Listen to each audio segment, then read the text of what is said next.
Salut, c'est Trado, content de vous retrouver pour la mise à jour de l'analyse technique du CAC 40. Une belle séance ce vendredi, pardon, pour le CAC 40. On va commencer par regarder la structure en place sur les marchés pour être dans le sens de la tendance. On voit que sur le SP500, la tendance est toujours haussière. Pourquoi? Parce qu'on a des pics qui sont ascendants et des creux qui sont ascendants. Celui-là n'a pas permis de casser la structure qui est toujours haussière. On a préservé ce creux-là. Donc la tendance est, une fois de plus, je le répète, haussière pour le SP500. On a rebondi sur un support journalier. On a rebondi sur un support hebdomadaire. Donc pour l'instant, aucune alerte en vue. C'est un peu ce qui s'est produit ici. Vous voyez, on a titillé la structure le bas de la structure haussière. On a rebondi. Peut-être qu'on va faire des plus hauts, peut-être pas. Mais en tout cas, pour l'instant, c'est haussier. Je vous montre le Nasdaq. Le Nasdaq, c'est à peu près pareil. La tendance baissière n'est pas en place. Regardez, on a des pics qui sont ascendants, des creux qui sont ascendants aussi. À ceci près qu'on a inscrit un plus bas ici. Autrement dit, on est sur un régime de structure neutre, puisque les pics sont haussiers, les creux sont baissiers. Il y a de l'incertitude, mais en tout cas, ce n'est pas baissier. Je vous montre le TF Monde parce qu'il n'y a pas que les États-Unis, même si le TF Monde est essentiellement constitué d'entreprises américaines. Et là aussi, vous voyez, la structure n'est pas baissière avec des pics qui sont ascendants, des creux qui sont ascendants. Alors là, c'est un peu particulier, mais c'est important parce que vous voyez, on est venu travailler le bas de la structure haussière, mais on n'a pas clôturé en dessous. Autrement dit, ce n'est pas cassé, le support est préservé. Donc là aussi, la structure n'est pas baissière, elle est toujours haussière, même si, je le répète, elle a été travaillée, mais préservée, cette zone de support. On passe du côté du CAC 40, et là, la structure, par contre, est neutre, comme pour le Nasdaq, puisque vous avez une séquence où les pics... Regardez, je suis désolé, je sais que c'est ennuyeux si vous avez déjà vu ça, mais il faut penser à ceux qui débutent. Là, on avait une structure baissière. Là, on a fait des plus hauts qui étaient ascendants dans un système de creux descendant. Autrement, la tendance, la structure est neutre. Et tant qu'on n'aura pas de structure baissière, c'est-à-dire tant qu'on n'aura pas des pics et des creux descendants, parier sur la baisse relève du pari. Je vous montre pour terminer, être complet, les données hebdomadaires, puisque là, sans ambiguïté, la tendance, elle est haussière, avec des pics et des creux qui sont toujours, regardez, ascendants. Ok, là pareil, il faudrait clôturer en dessous de cette zone-là pour avoir un changement de structure qui ne serait plus haussière. C'est pas le cas. On est venu se poser sur le support hebdomadaire, c'est tout. Donc, je reviens sur mes données journalières. Et comme vous pouvez le voir, il y a également autre chose qui est en place ici en termes d'enjeu, c'est le ralliement de la médiane, de la fourchette d'Andrews. On le sait, on en parle depuis longtemps. Cette médiane est ralliée dans 7 cas sur 10. Et tant que l'on ne clôture pas en dessous de la fourchette d'Andrews, elle est toujours valable.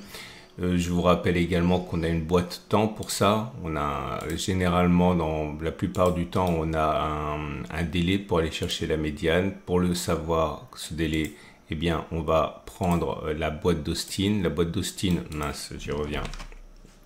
La boîte d'Austin, c'est prendre la distance entre le pivot 1 et le pivot 2, puis prendre la distance entre le pivot 2 et le pivot 3. Vous prenez la plus grosse des boîtes, c'est celle-là, vous la reportez de l'autre côté du pivot 3, ici, et normalement les touchettes avec la médiane se rallient dans le cadre de cette boîte. Donc on est complètement en ligne pour l'instant pour aller chercher la médiane. Ok.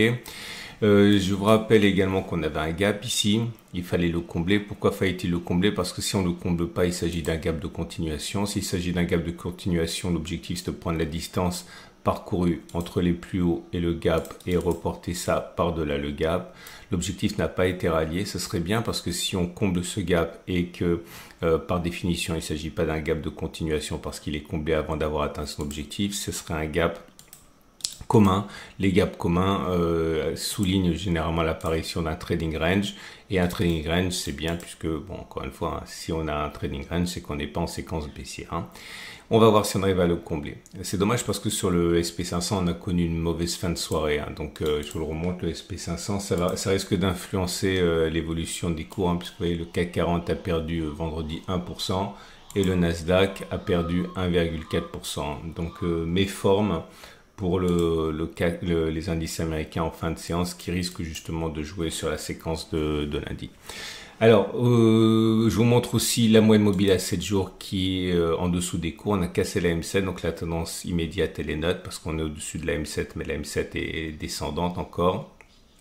La tendance générale elle est haussière parce qu'on arrive à se hisser au-dessus de la M20 qui monte. Je vous montre maintenant ce qui se passe au niveau des données hebdomadaires puisque c'est samedi, enfin c'est le week-end. Et on a quelque chose qui s'est produit qui est assez rare. Ok, c'est une pénétrante haussière. Alors une pénétrante haussière, c'est quoi? C'est quand vous avez, regardez, ne regardez pas les mèches, regardez seulement les corps.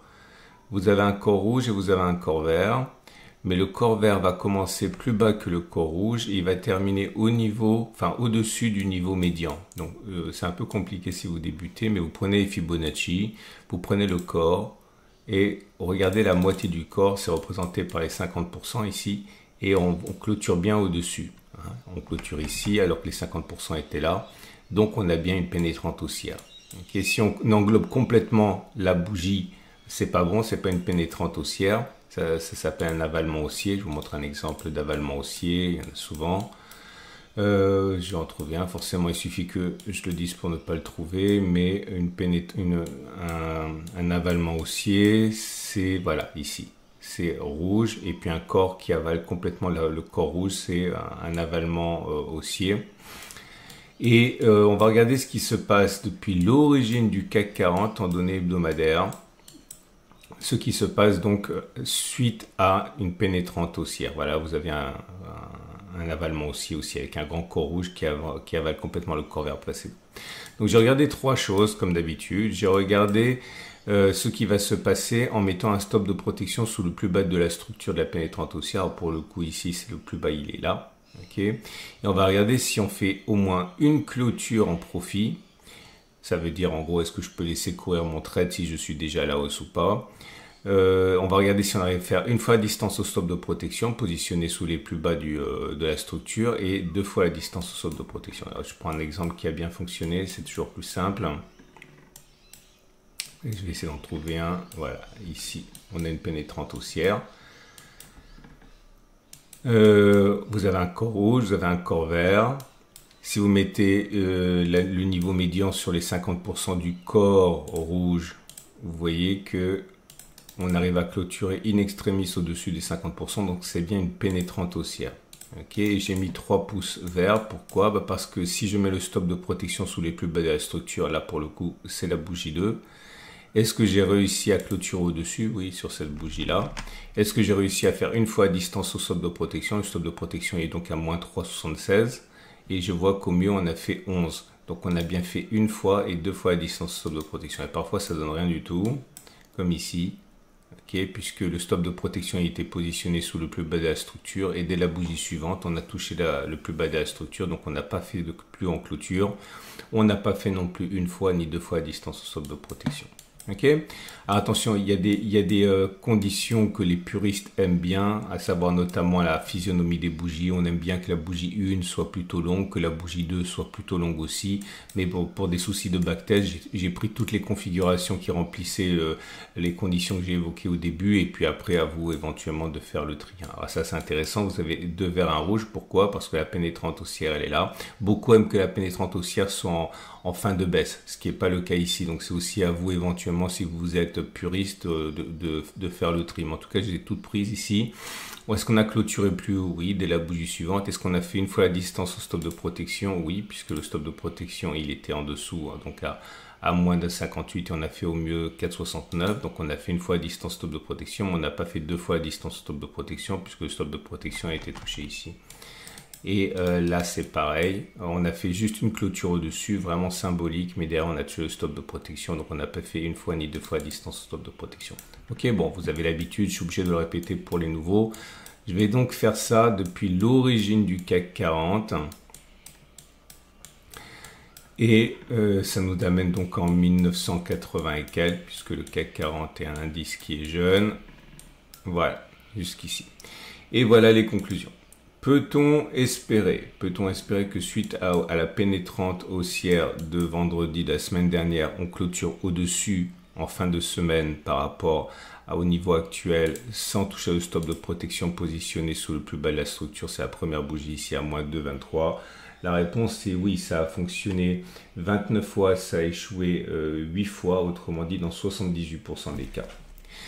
Donc il est plausible que l'on clôture plus haut, ou si vous préférez, si vous avez déjà acheté, il n'y a pas a priori d'urgence à sortir maintenant statistiquement. Peut-on envisager de faire une fois distance au stop de protection, c'est-à-dire faire 2, 20 et quelques, mais vers le haut, en touché donc?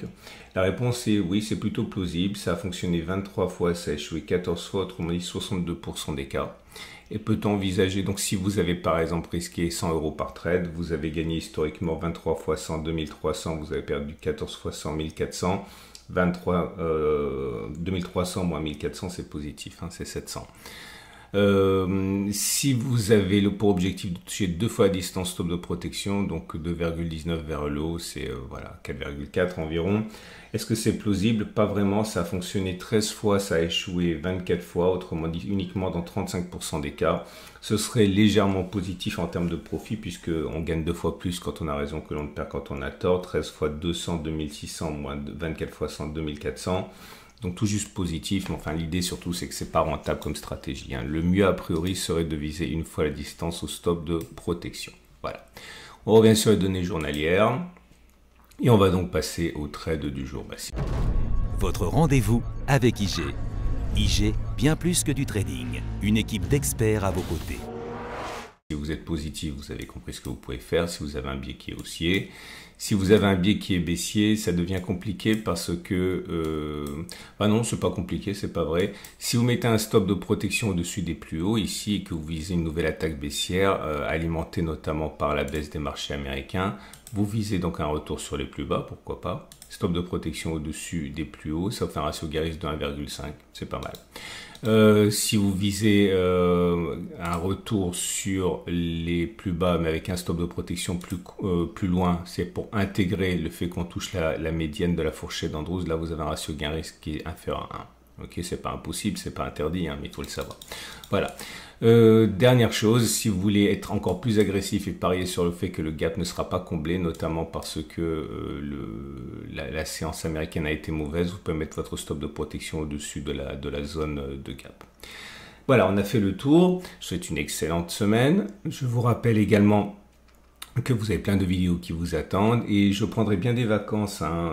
Je me mettrai en congé début janvier, je vous en dirai plus, mais voilà, là pour l'instant je continue à délivrer les analyses parce que je suis pas en vacances. Je partirai je me ferai une pause tout début janvier.